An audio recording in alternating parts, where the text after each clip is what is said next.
नमस्कार, बखबर में आपका स्वागत है। मैं हूं राघवेंद्र सिंह। आज हम बात करेंगे आपके बाद जन स्वराज। दरअसल आपसे मेरा मतलब आप नहीं बल्कि आम आदमी पार्टी से है। और आम आदमी पार्टी के बाद देश में एक ऐसी पार्टी का उदय हो रहा है जो बिहार से ताल्लुक़ रखती है। दरअसल प्रशांत किशोर को सभी लोग जानते हैं। मैंने सभी लोग इसलिए क्योंकि जो भी सियासत में दखल रखते हैं वो जानते हैं कि प्रशांत किशोर क्या चीज़ है। वो लोगों को जिताना जानते हैं और वो दूसरों को हराना भी जानते हैं। सबसे खास बात है कि प्रशांत किशोर हर मर्ज की दवा इसलिए बन गए क्योंकि कभी वो भाजपा को जिताते हैं, कभी वो कांग्रेस को जिताते हैं और कभी वो बंगाल में जाके ममता बनर्जी को भी जिताते हैं। और इस दफ़ा वो खुद को जिताएंगे और उसका शुरुआत वो करने वाले बिहार से। जन स्वराज पार्टी उन्होंने अपनी पार्टी का नाम रखा है। चर्चा इसकी बहुत दिनों से थी, अनाउंसमेंट अब हो गया है। और बिहार और उत्तर प्रदेश दो देश के ऐसे राज्य हैं जो बड़े कठिन माने जाते हैं, जहां राजनीति करना मुश्किल काम है। वहां जातिवाद भी है और जातिवाद के साथ मसस पावर भी है। और पैसा तो वहाँ ही अकूत, जिसके पास पैसा है वो फिर माफिया भी है। तो ऐसे बहुत सारे मुद्दों पर जन स्वराज पार्टी के प्रशांत किशोर को लड़ना पड़ेगा। उनके पास तजुर्बा नरेंद्र मोदी के साथ काम करने का भी है, राहुल गांधी के साथ काम करने का भी है और अब वो खुद के साथ काम करेंगे। तो देखेंगे कि इस पूरे मामले में होता क्या है। लेकिन अभी तो ऐसा लगता है जैसे कि कोई राजनीति में नया दर्शन शास्त्र लेकर आ रहा है। आम आदमी पार्टी जब शुरू हुई थी तब लोगों ने कहा था कि ये देश के मध्यम वर्ग को बहुत उम्मीदें देगी और लगाएगी। लोगों ने लगाई भी थी उम्मीद, लेकिन 10 साल के भीतर, मैं नहीं कहता कि आम आदमी पार्टी बाइंड अप हो रही है, लेकिन दिल्ली सरकार का आधा मंत्रिमंडल मुख्यमंत्री सहित तिहाड़ जेल में चला गया। लोग बहुत निराश हुए। अब उम्मीद की किरण प्रशांत किशोर से भी है। पॉजिटिव रहे तो हम यही मान सकते हैं। भविष्य क्या होगा ये तो आगे का समय बताएगा, लेकिन इसी पर विस्तार से बात करेंगे। चर्चा के लिए हमारे साथ मौजूद हैं स्टूडियो में हमारे पत्रकार सामाजिक सरोकार के साथी श्री उमाकांत मिश्र जी।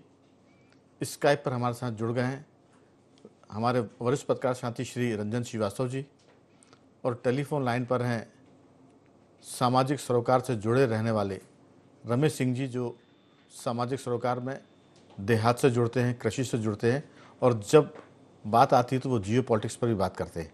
तो रमेश जी आपका स्वागत है, रंजन जी आपका स्वागत है और उमाकांत जी आपका। चर्चा की शुरुआत रंजन जी आपके साथ की मसला बिहार का है, प्रशांत किशोर का है और फिर रंजन श्रीवास्तव मौजूद हो तो उनके अलावा चर्चा की शुरुआत कौन करेगा? तो आज की पारी की ओपनिंग आप करेंगे, चाहे तो सचिन की तरह खेलें, सहवाग की तरह खेलें, रोहित की तरह खेलें और अब एक नए खिलाड़ी आ गए हैं, उनसे भी बड़ी उम्मीद है, यशस्वी जायसवाल, उनकी तरह भी खेल सकते हैं। लेकिन अभी तो सियासत के मैदान में प्रशांत किशोर खेलने आ रहे हैं। आपकी बात और आपकी राय। राघवन जी, अब देखना है जो आपने बात कही, मैं तो कैसे भी खेलूं, लेकिन अब देखना है कि प्रशांत किशोर कैसे खेलते हैं। आप कैसे भी खेलेंगे हमें तो अच्छा ही लगेगा। आप अगर बॉल को रोकेंगे भी और एम्पायर अगर मैं हो तो मैं 4 रन का इशारा कर दूंगा जी। नहीं सर, ऐसा ऐसा मौका नहीं दूंगा आपको। आपको असमंजस नहीं डालूंगा। जी लेकिन प्रशांत किशोर का ना ये बहुत दिनों से चल रहा था।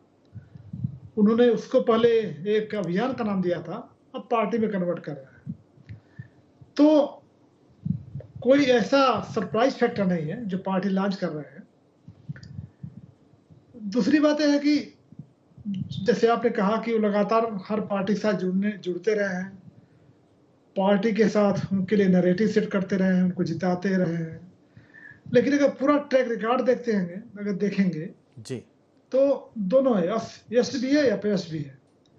आपको याद होगा कि यूपी में एक खाट सभा का प्लान प्रशांत किशोर पांडे का ही था।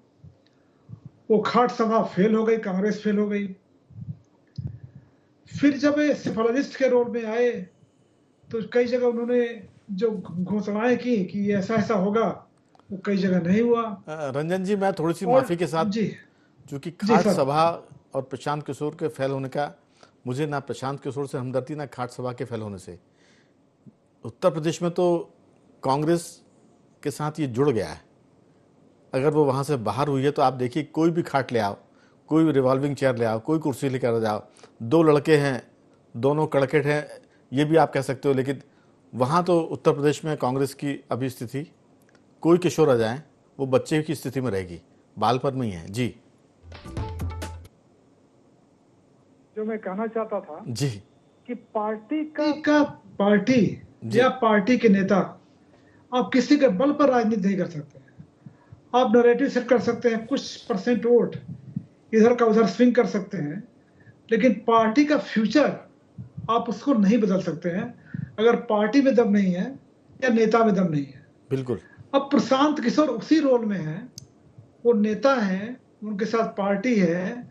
अब देखना है कि जो बात दूसरे के लिए किया करते थे, कांग्रेस, तृणमूल कांग्रेस या भाजपा, अपने लिए क्या कर पाते। जो क्वेश्चन आपका था बिल्कुल रेलेवेंट क्वेश्चन है कि क्या कर पाते हैं।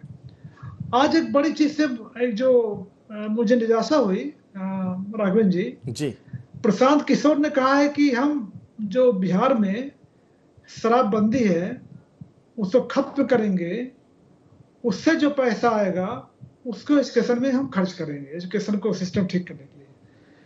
तो बिहार में नशाबंदी या शराबबंदी सबको पता है। तो प्रशांत किशोर क्या इतने डेस्परेट हो गए जीतने के लिए कि उनको शराबबंदी जैसी चीज को हटाने की घोषणा करनी पड़ रही है। और अगर शराब के पैसे से एजुकेशन को उद्धार होना है फिर तो भगवान ही मालिक है। आप ये कह सकते थे कि रेवेन्यू के और साधन खोजेंगे, एजुकेशन को अच्छा करेंगे, उसको बहुत अच्छा करेंगे, बिहार को टॉप स्टेट बनाएंगे। ने शुरुआत में शराब की बात करके जो आपने बात कही ना केजरीवाल की जी, तो वहां भी शराब यहाँ भी शराब, तो शराब से उन्होंने शुरुआत कर दी है। शराब की बात हो रही तो मैं, नहीं है रंजन जी शराब की बात हो रही तो मेरा मन नहीं मान रहा, मैं रोक नहीं पा रहा हूँ। दरअसल वृक्षारोपण के मामले में एक बार हुआ था कि वृक्षारोपण करें और पेड़ को बचाएं, ये ज़रूरी है। लोग पेड़ तो लगाते हैं लेकिन फिर बाद में उसकी परवरिश नहीं करते, वो बेमौत मारा जाता है पेड़। तब लोगों ने कहा था कि अगर जो शराब के शौकीन उनसे कह दिया जाए कि आपको एक पेड़ लगाना है और शराब की बोतल आपको मिलेगी, तो उन्होंने कहा था कि हम कसम कसम खा के बोलते हैं वो राज्य को इतना हरा भरा कर देंगे शराब पीने वाले कि एक भी पेड़ मजाले की मर जाए। तो मुझे लगता है कि प्रशांत किशोर जी भी उसी से प्रेरित हैं कि शराबबंदी खत्म करके वो चुनाव जीतना चाहते हैं, सरकार में आना चाहते हैं, क्योंकि शराब वालों के वोट उनको एक मुश्त मिल जाएंगे। और फिर इस पर तो गजल और शेर बहुत लिखे गए हैं, तो हमें लगता है कि वो वहीं से प्रेरित लगते हैं। जी तो उसको मैं अब कंक्लूड करूंगा जी कि हम प्रशांत किशोर को खारिज नहीं कर रहे हैं, लेकिन अभी शुरुआत है। आने वाले समय में देखना है कि जो आपने शुरुआत में उदाहरण दिया था कि क्या केजरीवाल बन जाते हैं या प्रशांत किशोर कुछ कर जाते हैं। ये पहले राउंड में मैं इतना ही कहना चाहूंगा और मित्रों को मैं चाहूंगा मौका मिले। रंजन जी सियासत बहुत कठिन खेल है। आप देखिए कि राजनीति में लोग आते हैं बिल्कुल पूरे जमाने को बदलने का जज्बा लेकर और बाद में खुद ही बदल जाते हैं। हाँ ठीक बात। अन्ना के आंदोलन से शुरू हुए थे केजरीवाल जी, लिखे पढ़े हैं, IITians है, अधिकारी रहे हैं RES की सर्विस में, और आप देखिए कि 10 साल के भीतर उनकी आधी सरकार जेल में चली गई। शराब का भी जिक्र हम कर रहे हैं, तो सीधी सी बात है कि बहुत मुश्किल है आप जो बात कहते हैं उस पर काम करना, क्योंकि राजनीति में बहुत खेल होते हैं। बड़े लोग प्लांट कर दिए जाते हैं आपके साथ, आपकी पार्टी के भीतर लोग भेज दिए जाएंगे जो आपको सलाह भी देंगे और आपके डबल क्रॉस भी करेंगे। तो ऐसे में वही आदमी आगे बढ़ सकता है जो 24 कैरेट हो। मैं आऊँगा उमाकांत जी तरफ, सबसे अंत में रमेश जी की तरफ आऊँगा। दरअसल उमाकांत जी, VP सिंह ने जब बगावत की थी कांग्रेस पार्टी से, रक्षा मंत्री के पद से इस्तीफा दिया था, तब उन्होंने जन अभियान करके एक मोर्चा बनाया था और वो मोर्चा बना और बाद में फिर वो पार्टी में तब्दील हुआ और नतीजा हमने देखा कि वो देश के प्रधानमंत्री बने। तो शुरू में तो सारे पटाखे चल जाते हैं, लंबा वही चलता है जिसमें थोड़ी सी दम रहती है। अगर प्रशांत किशोर ने दम मारी, मैं प्रशांत किशोर जी को ऐसे भी देखता हूँ कि योगेंद्र यादव जी का जो अंदाज़ था बातचीत करने का राजनीति को लेकर, थोड़ा सा उससे चुटीला अंदाज और एग्रेसिव अंदाज है प्रशांत किशोर जी का। दुर्भाग्य से यादव जी भी सफल नहीं हो पाए, लेकिन प्रशांत किशोर जी सफल होंगे नहीं होंगे ये तो तय। और हम पॉजिटिव रहें कि ईश्वर उनको सफल करे और जो नए लोग उनसे उम्मीद ला के बैठे हैं कि वो कुछ बदलाव करेंगे, शराबबंदी जैसे मुद्दों को छोड़ दें, तो शायद कुछ भला हो जाए। और आदमी तो सुधार करता ही है हमेशा गलतियों से, तो प्रशांत किशोर भी जो रंजन जी ने कहा शायद उसको ठीक कर लें कि भाई शराब बंदी ख़त्म करके मैं शिक्षा का विकास नहीं करूंगा, कुछ और जगह तलाश करूंगा जहां से पैसे मिल जाएं। जी उमाकांत जी। देखिए राघवेंद्र जी, आपने दो बातें कही। सबसे पहले आपने जो कहा योगेंद्र यादव जी की तरह ही इनको लिया, मैं नहीं मानता। योगेंद्र यादव जी बड़े चतुराई से अपनी बातों को रखते थे और सदी हुई चाल में बातें करते थे, वो दिखता था, समझ में आता था। जी। इस मामले में प्रशांत जी की थोड़ी सी इमेज बेहतर है। प्रशांत जी जितना मैं समझ पाता हूँ, देखिए अब पत्रकारिता के पेशे में आप लोग बहुत भीतर तक आदमी की कल क्या होगा उसका भी प्रेडिक्शन कर लेते हैं। मैं एक समाज को साधारण रूप से देखने वाले व्यक्ति की हैसियत से भी बात कर रहा हूँ। तो प्रशांत किशोर जी जनता और नेता दोनों की नब्ज को पहचानते हैं, ऐसा मुझे लगता है, क्योंकि बहुत सारे इलेक्शंस में बड़े बड़े रोल प्रशांत जी ने किए हैं। इसके बावजूद एक और बहुत खास बात यह है कि जमीनी हकीकत को जानने के लिए उन्होंने जो जन स्वराज यात्रा, शायद उनकी यात्रा का नाम था, जो पदयात्रा उन्होंने करी थी, उसके जरिए उन्होंने बिहार का चक्कर भी लगाया है। और बिहार और उत्तर प्रदेश के आदमी की तुलना आप दिल्ली के आदमी से मत कीजिए सर।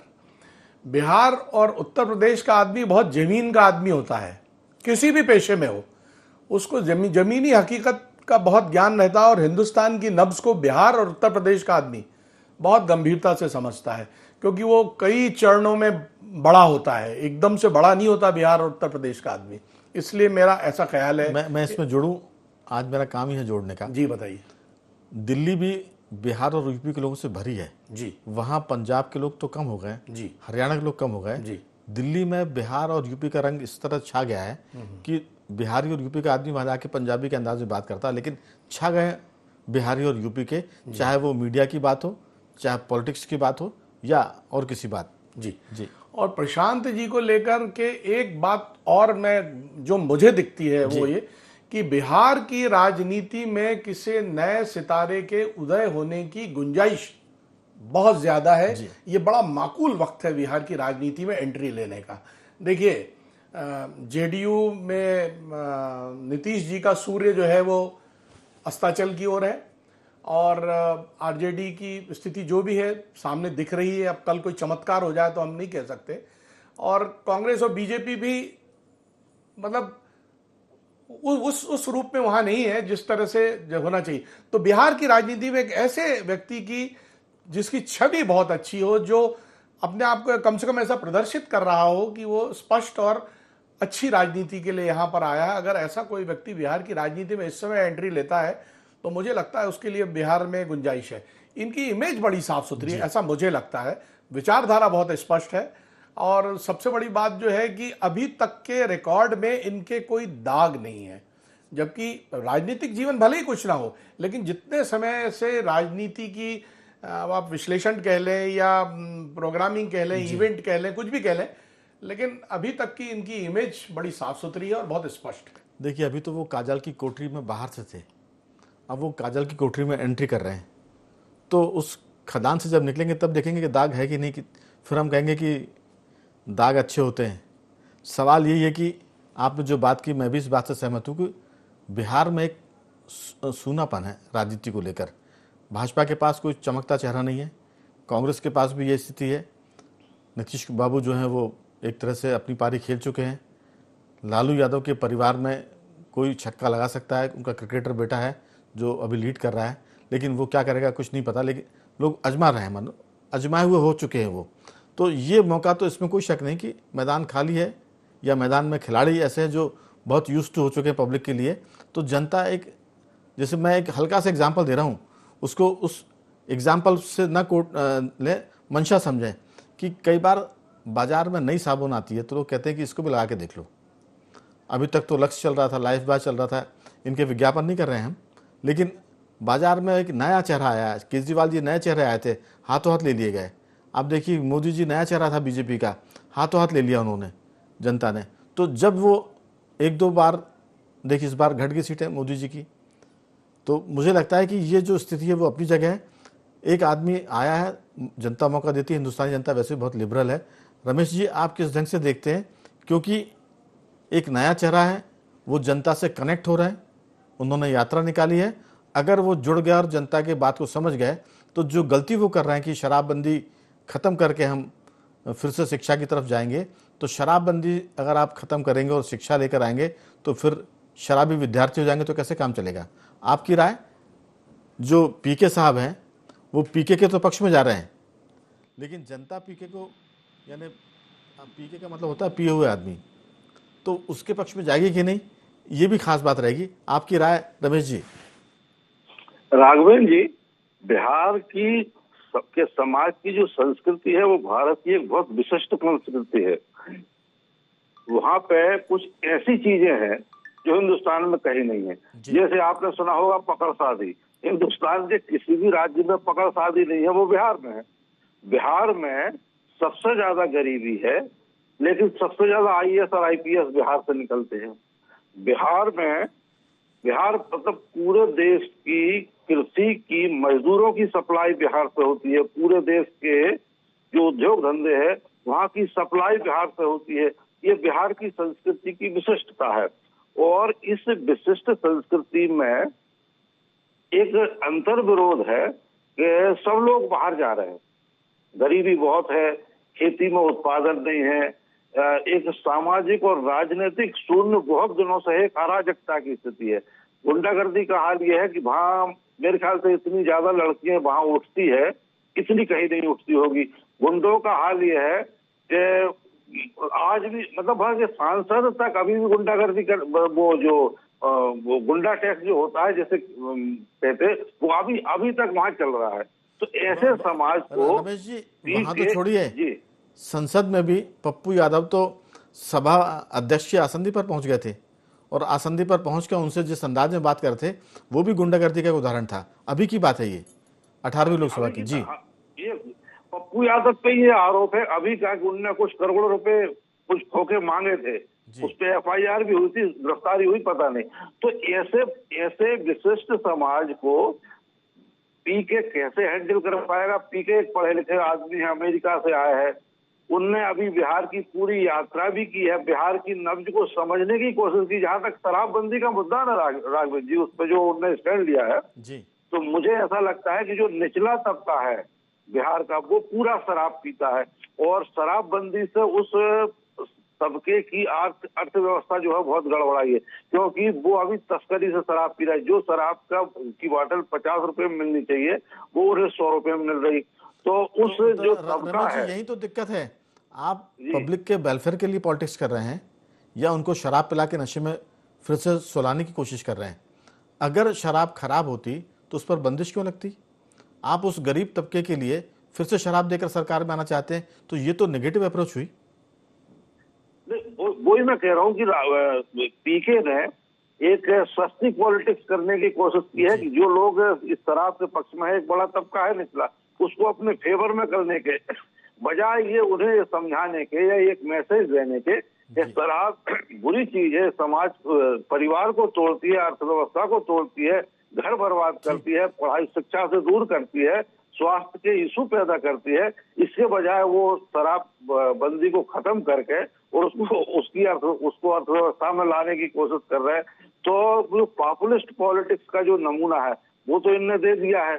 अब अरविंद केजरीवाल ने के माध्यम से जो एक नवाचार की राजनीति का आगमन हुआ था भारत में, और बड़ी उम्मीदें थी अरविंद केजरीवाल से देश की जनता को कि एक नए तरह की राजनीति जो 70 साल से हम देखते आ रहे हैं उससे अलग हटके एक नए प्रकार की राजनीति आएगी, और वो फेल हो गई थी, बहुत बुरी तरह से फेल हुई।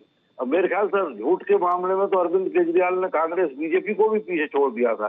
तो इस परिस्थिति में अरविंद केजरीवाल के उदाहरण को देखते हुए पीके के मामले में हालांकि वो बातें बहुत अच्छी करते हैं, अच्छे स्ट्रेटेजिस्ट है, राजनीति की नब्ज भी है, जनता की नब्ज भी जानते हैं, समाज को किस तरह से ड्राइव किया जाए ये भी जानते हैं, लेकिन ग्राउंड पे आके वो कितना कामयाब हो पाएंगे? और एक अरविंद केजरीवाल के उदाहरण को देखते हुए ये इसमें कितना मतलब बल है इस बात में। रमेश जी, दरअसल होता क्या है, बाराती होना अलग बात है और दूल्हा बनना दूसरी बात है।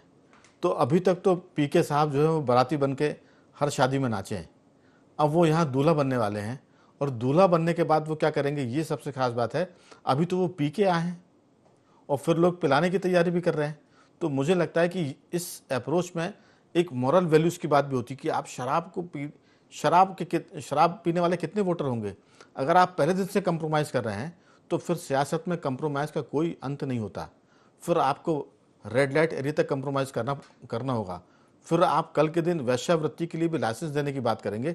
मैं शराबबंदी ख़त्म करने के मामले में उसको और एक्सट्रीम पर जाने की बात कर रहा हूँ। तो फिर इसमें तो आपको कभी आपकी हार ही नहीं होगी। फिर आप सब कुछ फ्री कर दीजिए। तो अगर ये अप्रोच है तो मैं कह सकता हूँ राहुल रंजन जी कि प्रथम ग्रास से मक्षिकापात, पहले कौर में मक्खी अगर आ जाएगी तो दिक्कत हो जाएगी। लेकिन पीके चूंकि समझदार आदमी है, वो चीज़ों को रिफाइन कर लेंगे क्योंकि ये वो काम करते आए हैं। आपकी राय बहुत छोटी सी। जी, अब देखना यही है कि पॉलिटिक्स नए तरह की होती है या किस तरह की होती है। जी। जैसे रमेश जी बोल रहे थे, मैं जी। सहमत हूँ। एक समय बिहार का नाम बड़ा किडनैपिंग इंडस्ट्री बन गई थी, वहाँ पे जी। लॉ एंड ऑर्डर पकड़। लेकिन जब से नीतीश कुमार आए काफी सिचुएशन ठीक हुआ। हाँ, मैं बिहार का तो नहीं हूँ, नहीं, पड़ोसी स्टेट सीन का बदल हूँ। गया है। बिहार हाँ, का सीन बदल सिचुएशन गया बहुत अच्छी हुई है। है। लालू यादव के समय जरूर कुछ हुआ करता था। जी जी वहां जी, तो हाँ, बहुत बुरी हालत है। अखबार के दफ्तर में और संपादक पर गोली चल जाती थी और जी जी, चलवाने बहुत वाले बुरी भी हालत, सरकार बहुत के लोग बुरी होते हालत। थे और संपादक जी, को ठीक करने के लिए इस तरह के आतंक भी वहाँ तो एक तरह से पॉलिटिक्स होती थी। तो अब वो जो जमाना गुजर गया पॉलिटिक्स है बिहार कि का। पॉलिटिक्स वोट बैंक की है, जी। राघवन जी। अब चूंकि प्रशांत किशोर अपर कास्ट से आते हैं, तो किस वोट बैंक को लेंगे? जैसे शराब के जरिए निचले तबके को, जैसे रमेश जी बोल रहे थे, मैं सहमत हूँ, कुछ उनको लोग दबाने की कोशिश कर रहे हैं। तो फिर अंतर क्या रहा? अंतर तो ही रहा। दूसरा, जो उमाकांत जी ने बड़ी अच्छी बात कही थी, मुझे एक बड़ी अच्छी घटना याद आ गई। मैं 30 सेकंड टाइम लूंगा आपका। जी। जी। मैं विधानसभा चुनाव में गया था दतिया कवर करने। तो मैं फ्रीलांसिंग कर रहा हूँ, तो एक पेपर की तरफ से गया था, हिंदुस्तान टाइम्स की तरफ से गया हुआ था। तो वहाँ बीएसपी के ऑफिस में गया मैं। तो बीएसपी के कैंडिडेट बैठे हुए थे, उनके चारों तरफ लोग घेरे हुए थे। ऐसे होता है जैसे कैंडिडेट के चारों तरफ घेरे हुए हैं। नरोत्तम मिश्रा जी के खिलाफ लड़ रहे थे वो। तो बातें करते करते उन्होंने कहा कि नेताजी हमारे हैं, अभी तक इन पर कोई भी भ्रष्टाचार का आरोप नहीं लगा। तो हमने कहा इनको मौका कहाँ मिला अभी भ्रष्टाचार करने का? तो सब लगे हंसने वहां पूरी तरह से। तो और तभी पीके को दूसरा ये भी है, उसका एक परसेप्शन ये भी है कि जी, वो इतने विशेषज्ञ हैं कि पकड़ में नहीं आते। नहीं मतलब अभी तो उनको मौका भी, विधायक तो हुए नहीं अभी। जी। तो विधायक बने फिर देखा जाएगा। पीके का जो करेक्टर है, जो इमेज है, और जब भी वो सत्ता में आए फिर देखना चाहिए क्या होता क्या नहीं होता है। बिल्कुल। तो अभी तो आगे देखते हैं क्या क्या होता है। अभी तो शुरुआत है, उनके लिए गुड विशेष है, आगे बढ़े, अच्छा करें। अभी तो सत्ता में आने के पहले वो शराबबंदी को लेकर कंप्रोमाइज़ कर रहे हैं, तो ये अच्छा संकेत तो नहीं है। लेकिन इसी मुद्दे पर हम उनको खारिज भी नहीं कर सकते क्योंकि जो उमाकांत जी कह रहे थे कि वहाँ एक राजनीतिक शून्यता है और उस राजनीतिक शून्यता में वहाँ का वोटर एक प्रयोग कर सकता है कि ठीक है, एक बार वोट प्रशांत किशोर को भी दे के देखें और हो सकता है कि उनका बॉल पे छक्का पड़ जाए और वो आगे निकल जाए। उमाकांत जी, आपकी राय? देखिए राघवन जी, एक बात अभी आप कह रहे थे कि अब वो दूल्हा बनेंगे और अभी तक वो अब नाचने का टाइम उनका आया बराती है। थे अभी तक तो। जी, अभी तक बराती थे। मैं इस बात से इत्तेफाक नहीं रखता। मुझे ऐसा लगता है कि अभी तक भी वो नचा ही रहे थे। दूल्हा तो वो न तब बने थे, अब बनेंगे जा करके। देखिए राघवन जी, एक बात हमारी हिंदुस्तान की पॉलिटिक्स में नए व्यक्ति को हमेशा प्रयोग में, देखिए आप असम से शुरू करिए इसको। मुझे ऐसा याद है स्टूडेंट्स के एक समूह ने असम गण परिषद नाम से एक पार्टी बनाई थी जिससे एंट्री हुई थी। तो ये अरविंद केजरीवाल से ये प्रयोग शुरू नहीं हुआ है, ये प्रयोग पहले से ही चल रहा है। जी। इमेज, जब कोई नया व्यक्ति आता है तो बहुत सी संभावनाएं लेकर के आता है, तो संभावनाओं के साथ ये भी आ रहे हैं। और चूंकि इनका पिछला इतिहास, भाई अगर आपको याद हो, बंगाल के पिछले विधानसभा चुनाव में ममता जी को व्हील चेयर दिला करके पूरा इलेक्शन इन्होंने जिता दिया था। अब आप उसको स्ट्रेटेजी कह लें, उसको ड्रामा कह लें या कुछ भी कह लें, नब्ज पर हाथ तो रखा था ना। उसी दोपहर को जिस दिन रिजल्ट आए उसके बाद वो व्हील चेयर नीलामी के लिए बाजार में आ गई, वो व्हील चेयर दिखी नहीं। अब ये नब्ज पर हाथ ही है।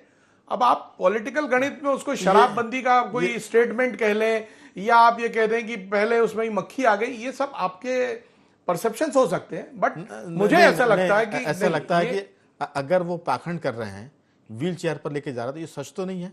अगर आप सियासत में सच से दूर हो रहे हैं तो आपका पहला कदम ही गलत जा रहा है क्योंकि लोग परेशान है झूठेले लोगों से, जो झूठ बोलते हैं, पाखंड करा लो, उनसे भारतीय मतदाता तंग आ गया है।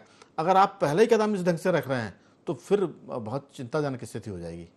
कहना ये चाह रहा हूं राघवेंद्र जी मैं जी कि जनता और नेता जी दोनों की नब्ज को प्रशांत किशोर पहचानते हैं, और इस बात को आपको मानना पड़ेगा कि कई इलेक्शंस में जी लगभग सभी मुख्य दलों के साथ प्रशांत किशोर ने काम किया है।